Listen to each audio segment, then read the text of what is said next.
Welcome, everyone, to the Vision Straight Masterclass series. Today, we've got a special guest out in the United Kingdom, and that is an award-winning optometrist and clinical director at Tompkins, Knight & Sons, Mr. Keyur Patel. How are you, sir? I'm very well, thank you, sir. How are you? I'm very, very well. I've been following your work for the last few years, and I'm blown away by the dedication, the commitment, the passion, the level of excellence that you are committed to when it comes to clinical excellence within the eye care industry. And I know that I'll not be the only one who would want to be learning from you through this platform that we are doing now, or through this conversation. And so I've been following you, but there's a lot of people out in Australia, out in America, out in South America, in the rest of the African continent, who perhaps have never heard of you, but have seen your work. How did you enter eye care? Who is Keyur Patel? Can we get a little bit of information about who is this amazing, inspirational leader that so many of us get to look up to? Well, thank you.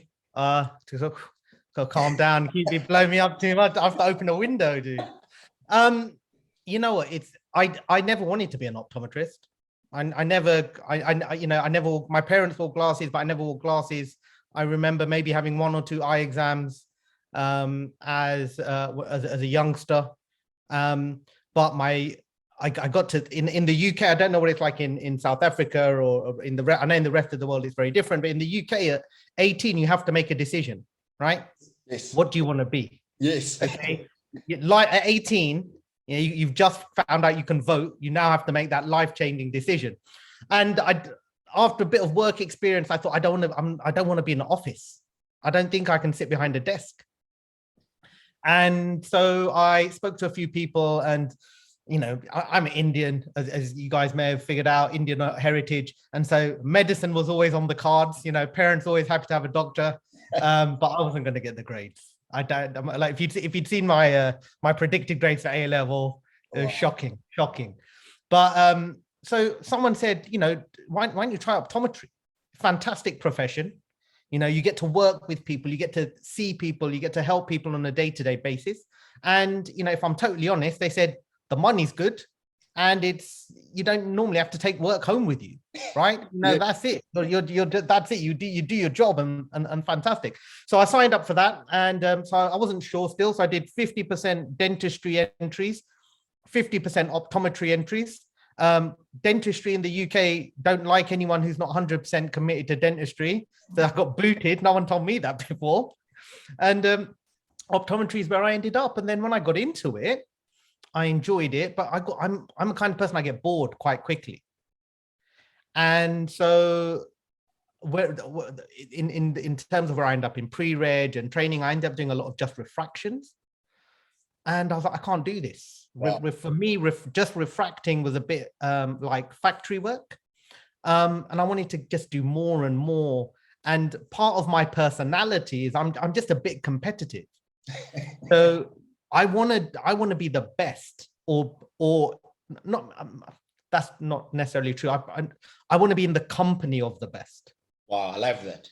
Right? I love that. So if I can't be the best, I want to be able to go to people like you, Obi, who are leaders in your field, right? In education, the books, all of that kind of stuff, right? And say, look, who can help me, right? To develop myself, to make myself better. Wow. And so I'm really fortunate. I met people like Brian Tompkins, Shelley Bansal, Nick Romney, who I know you're friendly with, and all of these guys who I've met. And you think, right, look how inspiring they are to the profession. I may not be the best, I'm a pretty good imager, I reckon, by my but I'm not necessarily the best imager, right? I'm not necessarily the best BV, the best contact lens guy, but I want to be up there. Wow. And if you want to be up there, you've got to surround yourself with people who are up there. And we're very lucky, very, very lucky, I think, within optometry, is that most professionals are really willing to help their colleagues. True.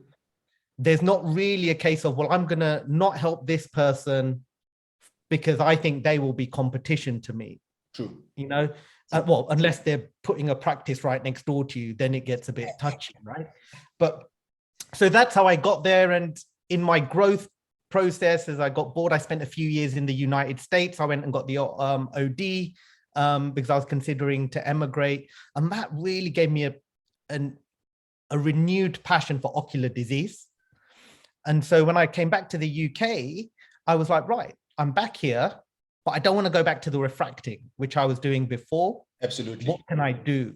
So I was really, again, I lucked out. As I came back, IP was just being released in the UK, so independent prescribing practice for optometrists. Yeah. So I was like, well, dude, I'm all over this. I'm going to get this. I want to be able to manage as much as I can, help my patients as much as I can there as they sit in front of me before I have to send them off. When they need sending off, they really need sending off. I'm not having a guess. I'm not just, oh, I don't know. I want to make sure they go. And that's me. I'm just wanted to I don't know if that answered your question, actually. I just really went off. I can definitely relate to that, because even with me, got to matric, I wanted to play soccer. I support one of the greatest football teams in all of sports. And Liverpool? Are you a Liverpool fan? And I've seen your kids as well love Liverpool. And so I thought I'm going to play soccer. Came to matric. I got an ankle injury, and I was told by the doctors that I could never play ever again. And I had to make a decision in terms of what's going to happen with me next. And so I also did the same as what you did. I actually spent time in optometry, dentistry. I took it a step further. I looked at pharmacy. I looked at medicine. And the one profession that resonated with me the most was obviously optometry, because I like the fact that it had the academic component. And if you're focusing on the academic component, you can go as much as you possibly can. If you're focusing on the clinical component, you can go as much as you possibly can. And of course, the business aspect. And for me, I find that the optometrists who enjoy eye care the most are those that incorporate all three aspects of optometry on a day-to-day basis. And so when I look at the work that you have done, a lot of optometrists tend to be known for contact lens work. A lot of optometrists tend to be known for myopia control or pediatrics. But in your case, you've got a broad-based approach in being or operating at the highest possible level in as many disciplines or competencies within eye care as you possibly can. And that's what inspires me the most, because when you're sitting in front of that patient, or when that patient is sitting in front of you, you are not limited to what you can be able to communicate to them about diagnostic procedures, management solutions, and the overall patient care that they deserve. So for me, your approach is actually what, through our work as Vision Straight, what we try and tell or educate the new and upcoming optometrists now who are entering the market, to say, in your early years of being an optometrist, don't limit your exposure to one competency area. Expose yourself, like you said, to the people that are doing it, to the practices that are doing it, to the environments that will give you the best possible opportunity for you to be that type of optometrist that will do the type of optometry work that you greatly deserve. So the way you answered it was absolutely fantastic. And I guess that's what has led to you becoming an award-winning optometrist.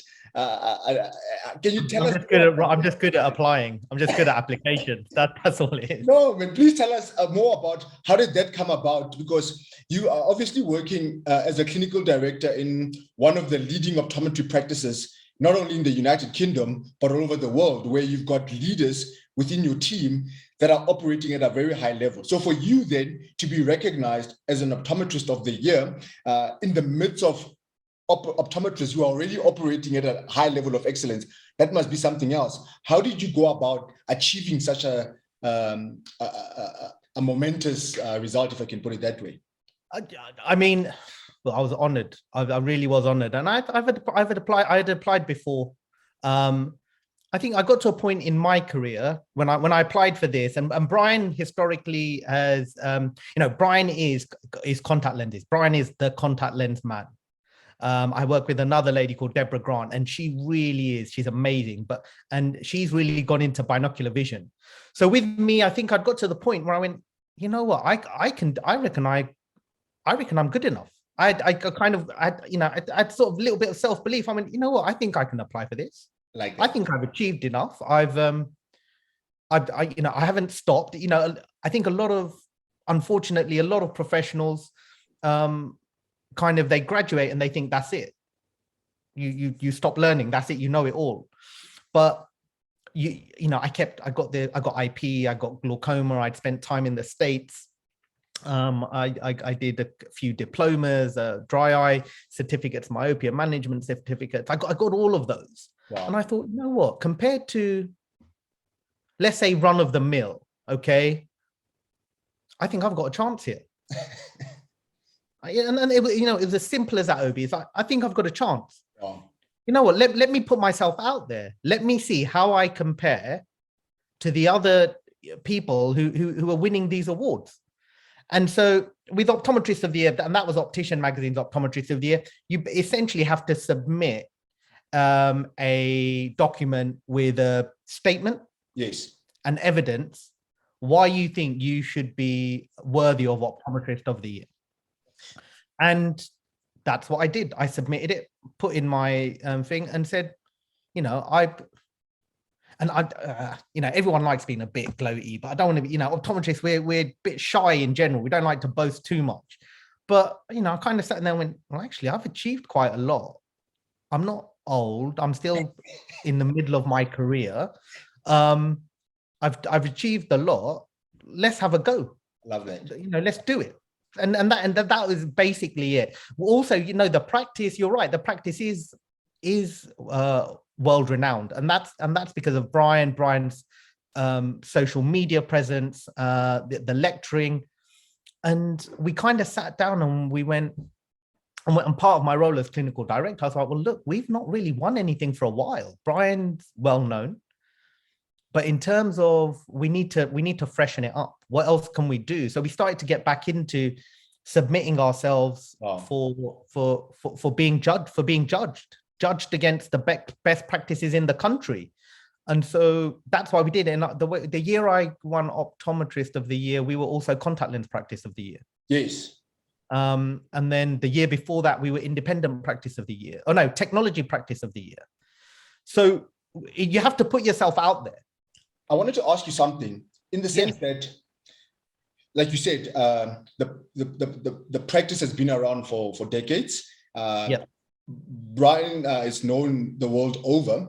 However, what I've seen from how your practice has branded itself on the global stage is that you've got Brian there, but you all of you as leaders in the business have your own individual brands that you have grown, that the world has started to appreciate and engage with your guys' individual brands. And that as a practice, it's not a practice that's seen to be owned by one person. It's a practice that is seen to have a group of phenomenal leaders all playing individual different roles in elevating the practice to get to a level that it is right now.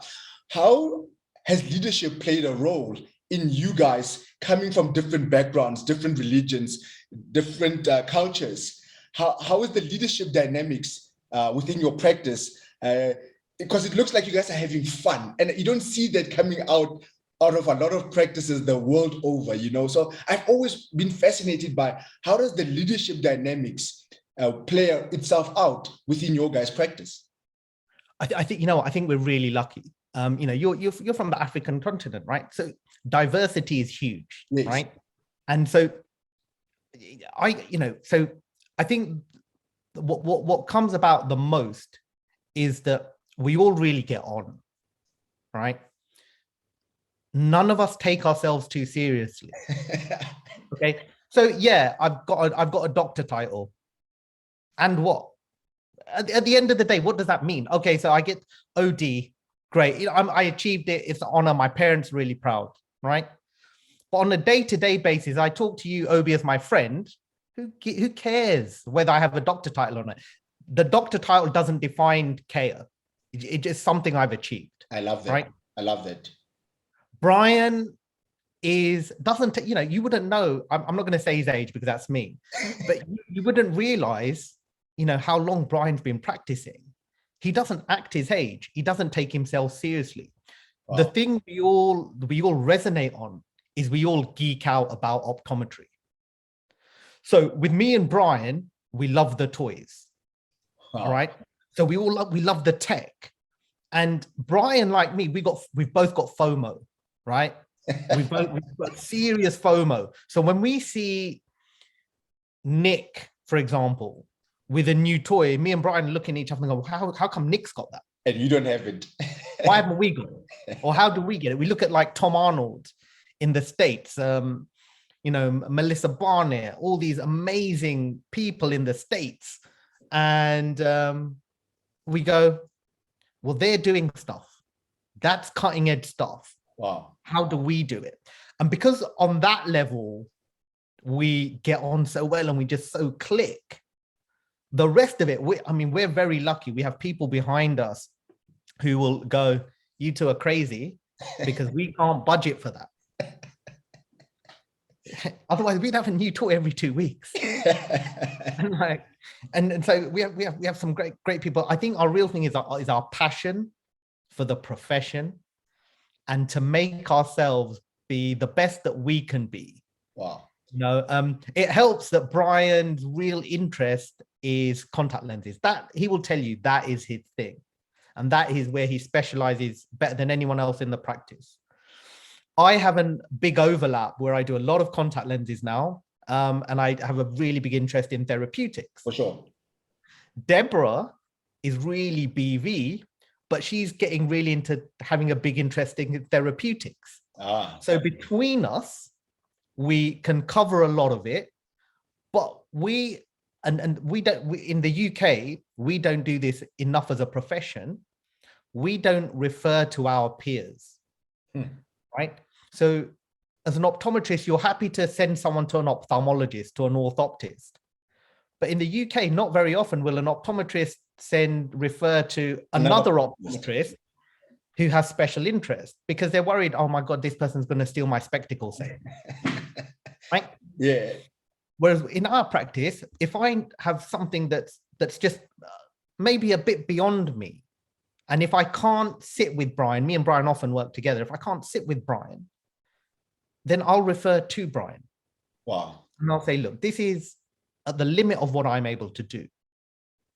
You need to see Brian. I had a young lady yesterday. She's 20 something, right? Sure. She's just about to finish uni, myopia management, but her convergence is off. And we've tried Brock string and we've done stuff like that. And I've gone, look, right, your last year of uni, I'm going to stick you in some Prism specs now just to get you through.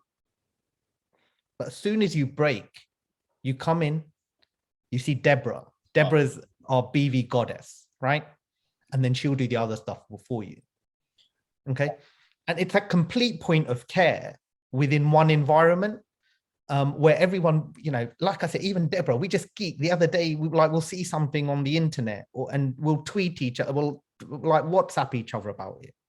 And it's like, and my wife's like, who's WhatsApping? I'm like, oh, it's Brian. He's seen some picture. And she's like, you guys are mental. It's not 10 o'clock at night. Go to bed. I think I love that because it's a different approach to how you're running an optometry practice, because I look at some practices here in South Africa or Africa, even actually the rest of the world, you'll have the main guy and a junior optometrist working in the practice. Whereas what you guys are doing, you say, let our clinical competency level be at an all-time high so that whatever that a patient needs, it's catered for, irrespective of what clinical problem that they are presenting with. Whereas what I notice here in South Africa happening a lot is that the senior optometrist is forever working with the junior optometrist, and the junior optometrist only does the general refractive work and never gets to be exposed to the highly advanced clinical work that the senior guy tends to be doing. And they don't upskill that junior optometrist as often enough as it's supposed to be happening. So I think your guys' approach, it's you know what area of competency that you are comfortable with, and you know when to refer. And I think that, I guess, plays a massive role in taking your guys' practice to the level that it is right now. And Obi, the problem these senior guys are going to have, right, is when they want to shift their practices on. There won't be anyone who's got the competency for them to hand over to. Right? So they'll have built these great relationships and people will come to them for years. They will travel miles to come and see them, right?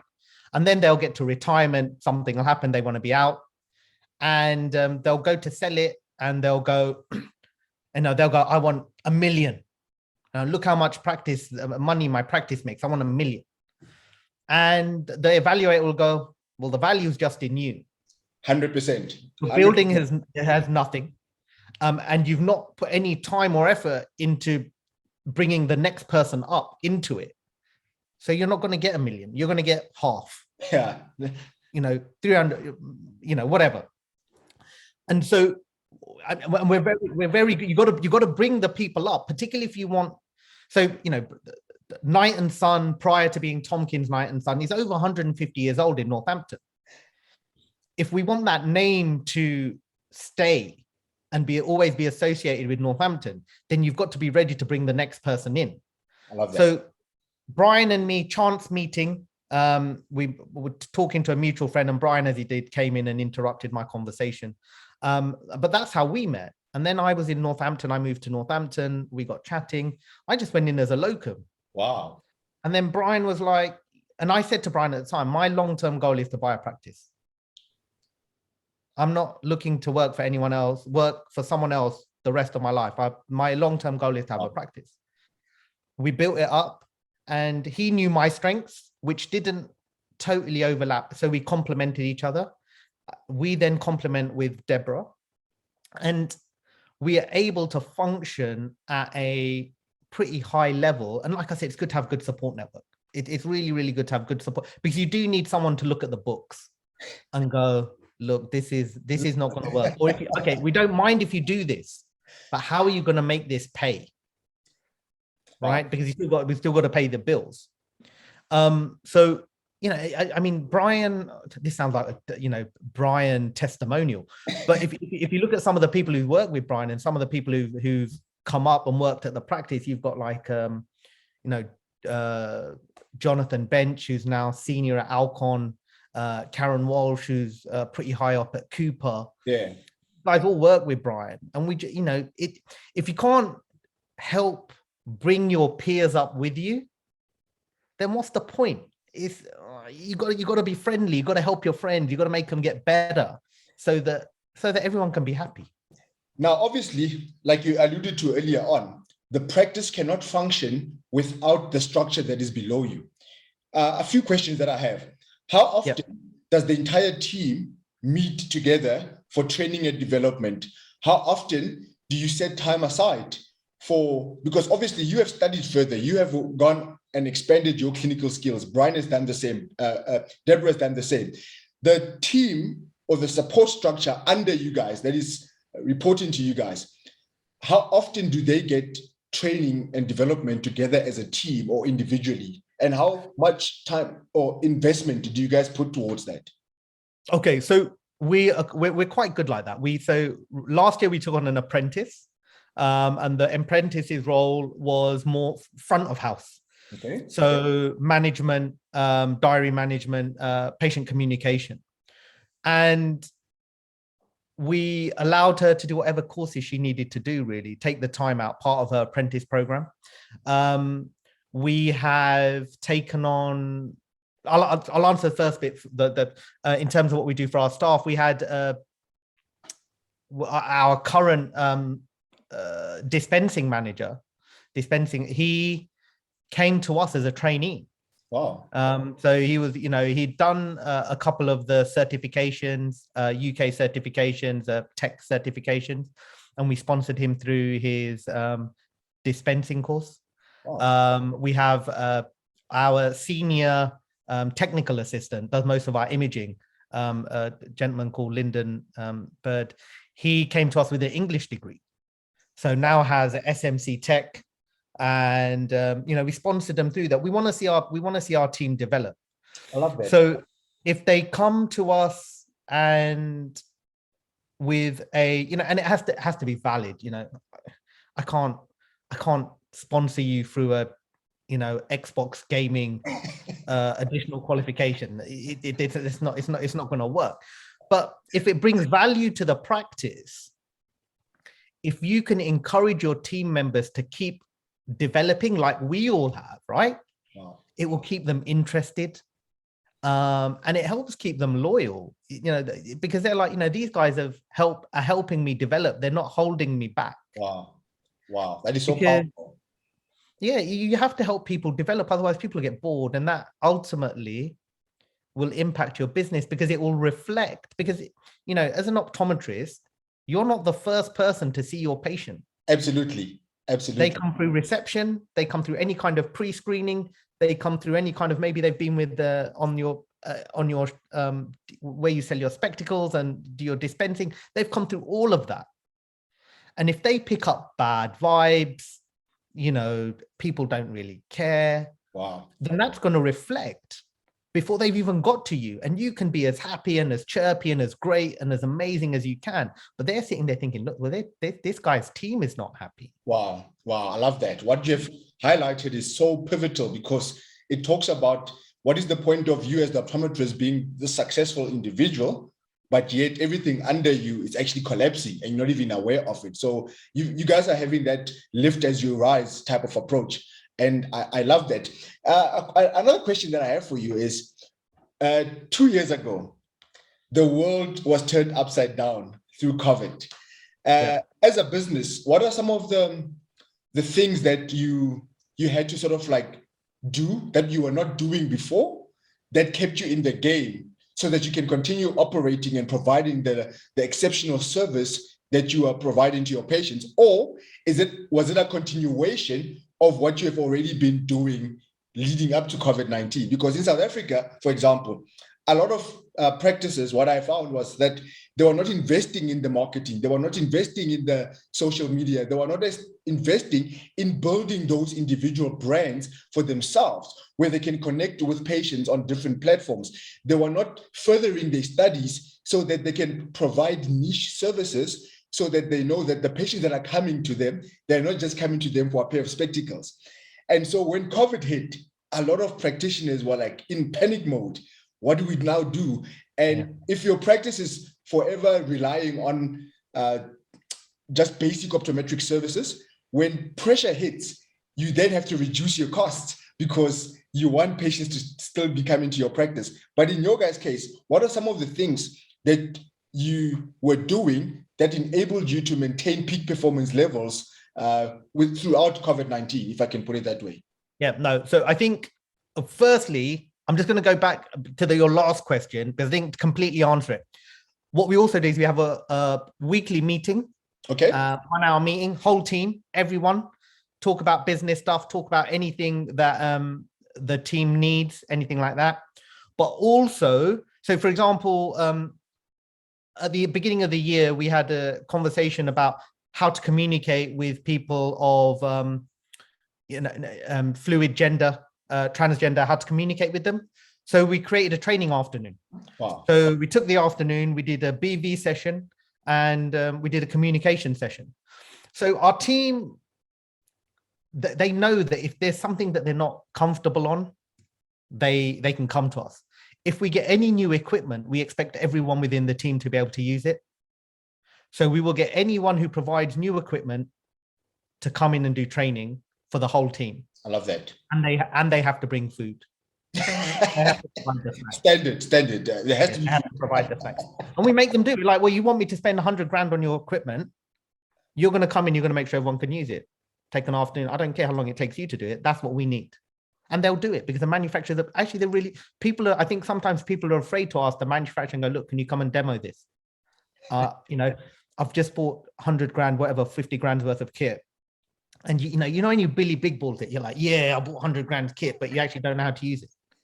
But then you kind of like, okay, who do I ask? And you just ask the manufacturer. That's what they're there for. And we'll do things like that. Wow. Coming back to the most recent question, so we were very lucky. So what we as a practice have never done is we've never undersold clinical fees to sell spectacles. I love that. Yeah, so important. Yeah. If you devalue what which is really the most important thing you're doing, is making sure someone doesn't go blind.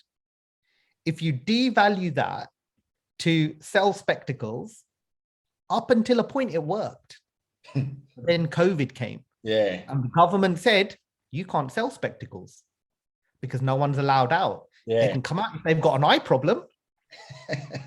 They can come out if they've got an emergency, but if they just want to buy specs because it's sunny and they want some sunglasses, you can't do that. Yeah. So we were already doing that, and that had always been pretty high on our ethos, is never undervalue clinical fees to sell spectacles. What we also did, and what we then promoted even further, so is historically, because we're a big contact lens practice, all of our contact lens patients have to go on a plan. So in the UK, we have something called direct debit, and every month we collect X number of pounds from them, okay? And that covers all of their clinical fees, any kind of emergencies. If they want to put their contact lenses into that, it covers their contact lenses. So we had a reasonable database before COVID hit. And so when COVID hit and what we call the walk-in traffic stopped, we still had this income from people who were our patients, and they knew that although we weren't physically open, they could come and see us. So what we did a big social media push out. We went, although we're not open, we're open. Here's our emergency email. The phones were always manned over COVID. We didn't just have the phone going to voicemail. Phones were manned. We created an emergency email. So if anyone had a problem, they could contact us and someone would be on call. Wow. And that is what we're very good at. We're very, very good at communicating with our patients. Wow. And that's what kept us going. I mean, I'm not going to say it was easy. There were times where we sat there and we went, this could get pretty scary. This is kind of, shaky bum syndrome. But we got through it. And then after that, we went, you know what? These guys showed real loyalty to us. We only want patients who are going to be loyal to us, and we'll give them the best care, and we'll be as loyal to them. And so now all of our patients go on plan, right? That we see them every year. They go on plan. If they have a problem, like if someone emails me at 6 o'clock and goes, I've got a problem. Okay, fine. We'll try and do a tele chat with them if we can. We'll try and triage them. If they need to be seen the next day, they'll come in. We're lucky. We're what's known as a destination practice. So we're not on the high street, right? Oh. So someone goes, I've got a problem. We're looking at the diary, full diary, and we're like, well, we really should see them.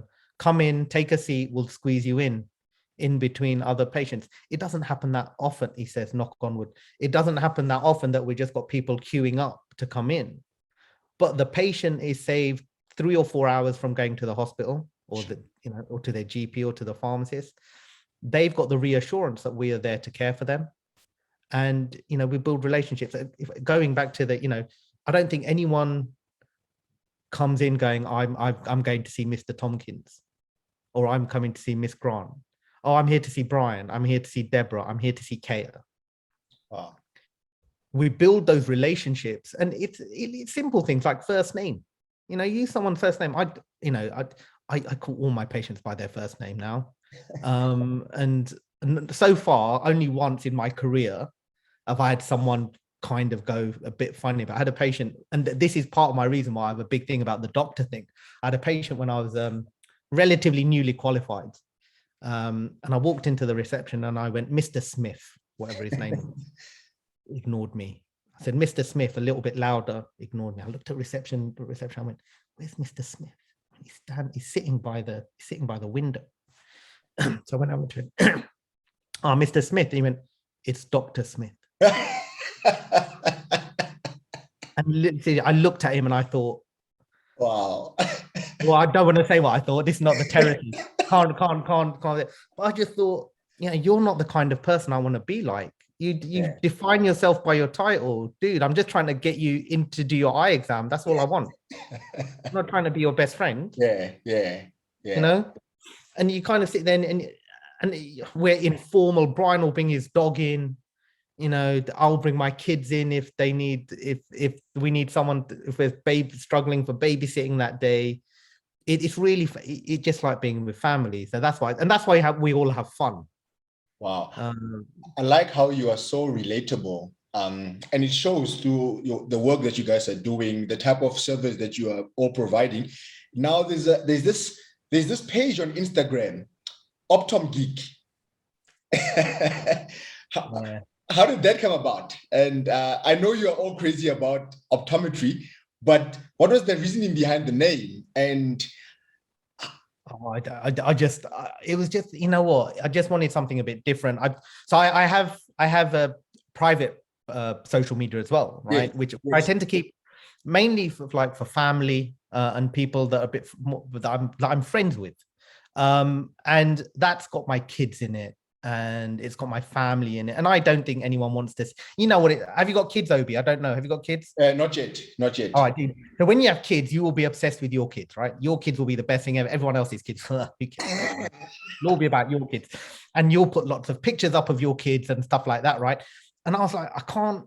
I had to have a differentiator between what I share with my family and what I share professionally. Correct. Every once in a while, there'll be a crossover because like I'll do kids in sunglasses and stuff like that. So I'll use my kids and we'll do a crossover. Correct. But I just needed to give it a brand. And I thought, well, I'm a geek. I'm an optom geek. And it worked. And so it clicks in with my Twitter. It's quite easy. You asked me just before we started recording, how have I got your name pronunciation right? And I was like, yeah, you got it spot on. But can you imagine if I had that in my Twitter, that would just get butchered. Optomegeek doesn't really get butchered. It's easy. And so it's like it says what it is on the tin. I'm an optom and I'm a geek. But I like taking images. I really, really like taking pictures. And Instagram is a great vehicle for people who like sharing images. Yeah. And so there's a guy, the crazy optom, Hamza, who I've become good friends with. And so I'm, as someone who's still learning, I learn better in bite-sized pieces. And so for me, Instagram's great. I look at it, I see an amazing picture. I think, oh, let's have a read about this. And in a minute or in 2 minutes, I've picked something up, and I think that's fascinating. Absolutely. Rather than flicking through a textbook. There's place for textbooks and stuff like that, but it just makes it easy. You know what? You literally inspire me on so many levels. And I think I've never told you this before, but the thing that inspires me the most about you is the authenticity in which you do everything that you do with. You're just genuine about your approach to eye care, your approach to life. And it obviously does not hurt the fact that you are a big Liverpool family. So that's like a massive eye up on the thing there. But your authenticity is what really connected me to what you do. I did not connect with you because you are part of the Tompkins Night and Sun. I connected with you because of you. And where can people find you? You mentioned Instagram, you mentioned Twitter. You're on LinkedIn as well.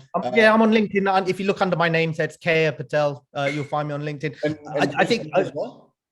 Facebook. Yeah, I'm on Facebook. I don't really use Facebook. I don't like Facebook. Facebook has a great place. There are a lot of great groups within Facebook. But if I'm totally honest, I find it filled with too much negativity sometimes. 100%. And so I do post some stuff on Facebook, but you can more than welcome to add me. But I tend to just post stuff about I have family all over the world, and not all of them are on Insta. So that they can watch my kids grow up. Nice. I tend to post stuff on Facebook. Social media's got so much pros and cons, and the negativity of it, Facebook is just full of a bit rubbish. The honesty, Obi, I'll tell you what that's about, because I think sometimes the profession has its head in the sand, about what it's like.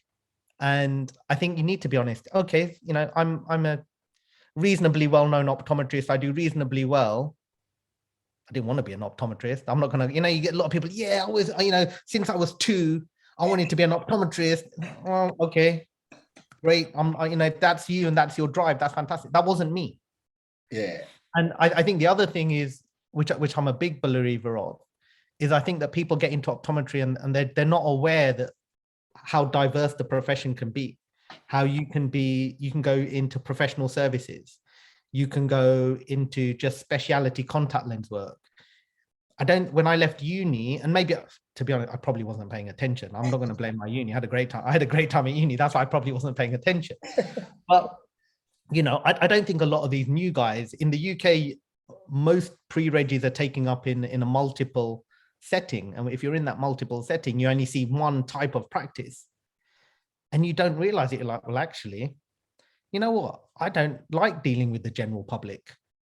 I like optometry, I like eyes, but the general public's not for me. Yeah. And you're thinking, what can I do? And no one says to them, well, look, you know what? You can sidestep. You can stay within the profession and deal with fellow professionals and never have to sit in a dark room with no windows ever again. And I think it's important for people to understand that, because I think, again, at COVID, a lot of people are like, well, what do we do now? Yeah. We can't go to work. We're sitting on furlough. If you're a locum, we're not making any income. Well, what can we do now? And you saw a lot of people go onto social media at that point, and there's some great podcasts out there, and some of the TikToks and the Instagram, and some of this stuff is so fun to watch. And people realize, actually, there's a bigger, wider world out there. As an optometrist, you can do so much more. And I think it's important for people to get that message. Everyone has shit days, excuse my French. Everyone has bad days in the profession, right? And where you just think, sometimes I'll look at my diary and I'll just be like, oh, it's going to be a long day. Yeah. Kind of thing. But then you have other days where you look at it like, this person, amazing. Yeah. This person, great. We're going to have fun. And sometimes you got to just take a bit of a chance, and you just got to go, right, well, when I went to the States, that was a gamble. Because I basically dropped everything and went, well, I'm going to do this. I can imagine. And you just do it. Yeah. And you do it and you learn. Everything has to be a learning experience. The good stuff has to be a learning experience. The bad stuff has to be a learning experience. And you just keep going forward. But unless you're honest, people are not going to get that. You can't, I'm not always smiley, and you can't always be smiley, right? You can't always be positive. And if the profession does something that you don't agree with, you need to voice it. You need to say, I'm not happy with this. Otherwise, and if you don't say anything, then you got to sit there and go, right. Then you got to take it, because you've not said anything. You got to take it. Wow. Thank you so much. This was really an eye opener for me. I know that the people that are going to be watching this are going to be super blessed. There's so much pearls, nuggets of wisdom that you have shared with us today, that you talked about humility, you talked about approach to clinical competence, you talked about the importance of building a great team and the different roles that people are playing within building a great team, what patients deserve as patient care from us as optometrists and us running optometric practices. You have shared so much, and so I really, really wish you all the best for the remainder of this year. And both of us, I think we can agree that Liverpool is going to win the league this year.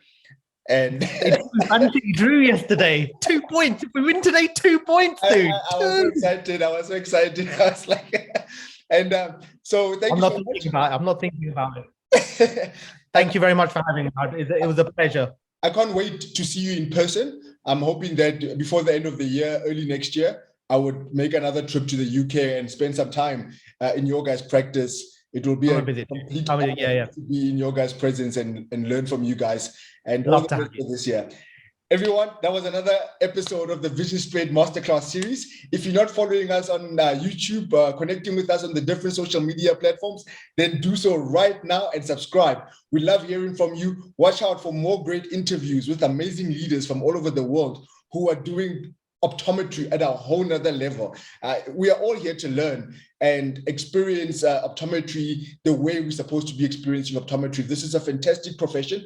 And if you're not giving it your best, you will not experience the best from it. So make sure that you're constantly learning, elevating your game, expanding your skills, so that when that patient is sitting in front of you, or where you are a sales rep, or whatever area of optometry or eye care that you're functioning in, you are operating at your very best. That's how you end up enjoying the profession. So stay tuned until the next episode. Take care, everyone. Take care, everyone.